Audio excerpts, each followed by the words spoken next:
Ladies and gentlemen, it's March Madness season, which means that it's time to commence the annual tradition of filling out brackets. And today, I'm here to give you some tips and tricks to help you beat the competition and win your March Madness bracket pool. However, before I get into the nitty-gritty, for all the beginners out there, I think it'd be a good idea to go over the basics of March Madness and how to fill out a bracket so that we're all on the same page. All right. March Madness. It's college basketball's Super Bowl. 64 teams compete in a single elimination tournament in order to crown the kings of college basketball. The tournament is split into 4 regions, each consisting of 16 teams seeded 1 to 16, with the 1 seed being the best team and the 16 seed being the worst team. As I said before, it's single elimination. If you win, you move on to the next round. If you lose, you're out. Now, filling out a bracket is pretty easy. Let me take you through the process. Since this year's bracket hasn't released yet, or at least at the time I'm recording this, I'm just gonna use the 2019 bracket. You can start wherever you want, but usually you start right around here in the top left. So here we got 1 seeded Duke versus 16 seeded North Dakota State. If you think Duke is gonna win, then put them in the next round just like this. If you thought North Dakota State was gonna win, you do the exact same thing except you put NDSU. And then you go down the list and repeat. So whoever you think is gonna win between VCU and UCF, put them in the next round. Keep doing the same thing for all of these games. In total, there are 6 rounds. So we got the round 64, the round 32, the Sweet 16, the Elite 8, the Final 4, and then the National Championship game. So you want to do those same steps over and over again until you have a champion. Allow me to demonstrate.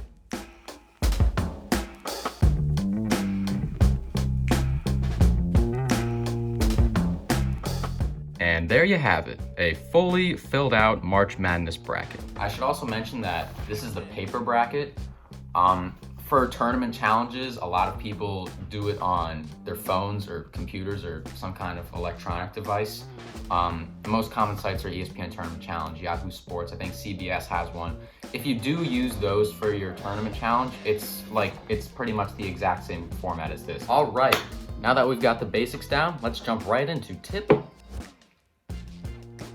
Ow! Ugh. Tip number 1, you're going to want to pick all 4 of the 1 seeds to win at least their first game. In the modern men's and women's tournaments combined, there have only been 2 instances where a 16 seed has won a game. UMBC in 2018 in the men's bracket, and Harvard in 1998 in the women's bracket. Minus those 2 outliers, 1 seeds usually coast right through their first game of the tournament. As you can see here, some pretty bad recent blowouts. So do yourself a favor and pick all the 1 seeds to win at least their first game. Tip number 2. Don't be boring and only pick the best teams to win. Please throw in some upsets. All right, this tip has a few sub-tips, so bear with me.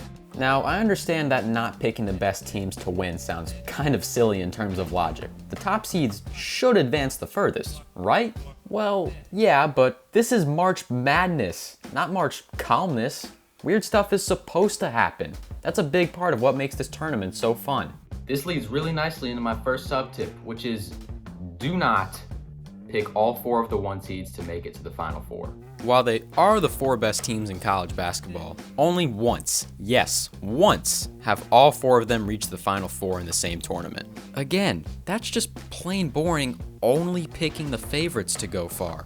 While it's a lot safer to bet on the favorites in other sports leagues like the NFL and the MLB, this is March Madness, people. The favorites lose like all the time. If it was always just the best teams winning every tournament, it would be high quality basketball, yeah, but nothing nearly as exciting as a David upsetting a Goliath. Now, I'm not saying March Madness isn't fun if there aren't upsets. I mean, shoot, it feels like every year we have at least one, if not a few, instant classic games between 2 top-tier basketball teams. All I'm saying is that upsets definitely spice up the NCAA tournament and are a large part of what makes March Madness, March Madness. Alright, I guess if I'm gonna ramble on about upsets more, I may as well get into my next tip.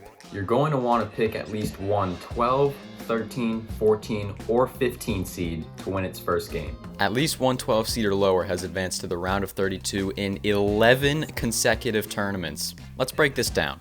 As I said earlier, minus UMBC, 16 seeds never win. 15 seeds win once every blue moon, but still don't win very often. 14 seeds win a lot more than 15 and 16 seeds, but are still uncommon victors. 13 seeds, while they're still uncommon victors, win a lot more than their lower seeded counterparts. Here's a stat that I find really cool. So from 1985 to 2013, the tournament never went more than 2 years in a row without seeing at least one 13th seed win a game. And then there's 12 seeds. You can almost bank on at least one 12 seed advancing to the round of 32. Only 5 tournaments since 1985 have seen all of the 5 seeds surviving the first round. So, in essence, when picking an upset, definitely pick at least one 12 or 13 seed to win a game.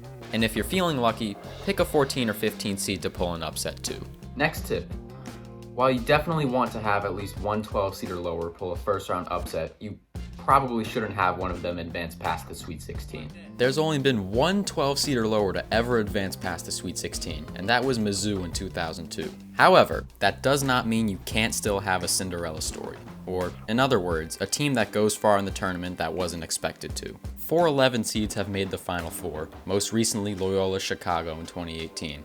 13 7-10 seeds have made the Final Four, and not even a decade ago, we had a national championship game featuring a 7 seed and an 8 seed. So when you're making your bracket picks, do not be afraid to pick the underdogs. All right, next tip. Do not listen to the experts when making your bracket picks. You see these guys? They're college basketball experts. When making your bracket picks, they're going to be the ones telling you why you should pick this team or why you shouldn't pick this team and why. They always go into way too much detail about UCLA this and Kansas that. But at the end of the day, while they do know a lot more about college basketball than you and I, they have a very similar, if not the same chance at doing well in March Madness as you do. You see that guy? That's Joe Lunardi, ESPN's bracketologist. Yes, his job is to literally analyze March Madness brackets. Now, Joe is absolutely one of the smartest college basketball minds out there. But guess what? He's never gotten a perfect bracket before. Nobody has. So don't fret if he's making this super in-depth case for Michigan to win the national championship, and you disagree with him. Chances are he'll be wrong.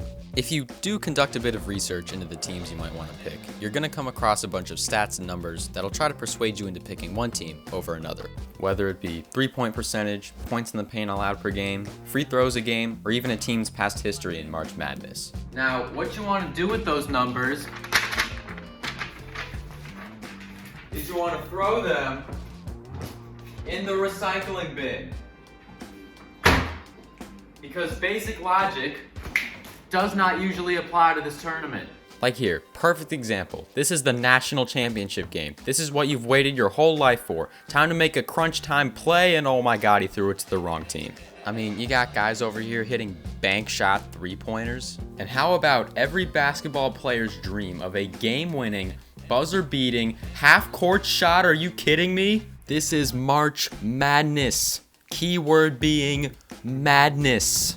Anyway, after all this talk about numbers and stats and whatnot up to this point, you're probably asking, hey Quentin, didn't you just shove a bunch of stats and numbers down my throat?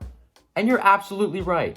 I did just do that, which leads perfectly into my last point, which is if there's anything I want you to take away from this video, it's this point right here.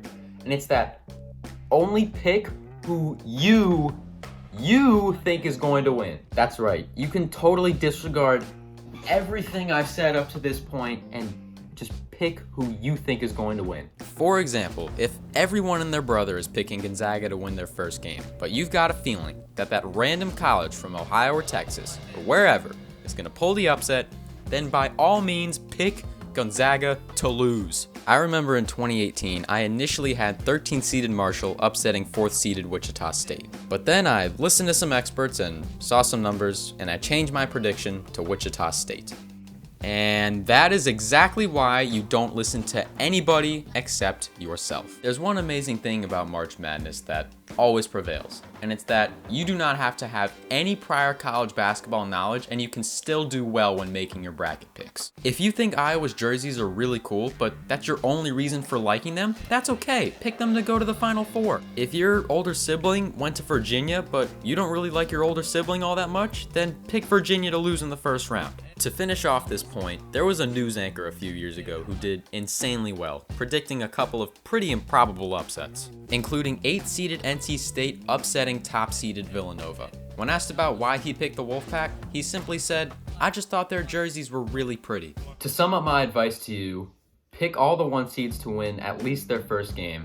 Don't be boring, and don't listen to anyone else other than yourself when making your bracket picks. Thank you all for watching. I hope these tips helped out at least a little bit, but regardless, go out there and crush your competition. Quick disclaimer before we head out. All of the game clips and footage you saw in the video is courtesy of the NCAA, its teams, CBS, TBS, TNT, Shoot TV, ESPN, and March Madness 365 with Andy Katz, and was only used for entertainment purposes, and there's no copyright intended. Thanks again, and happy March Madness.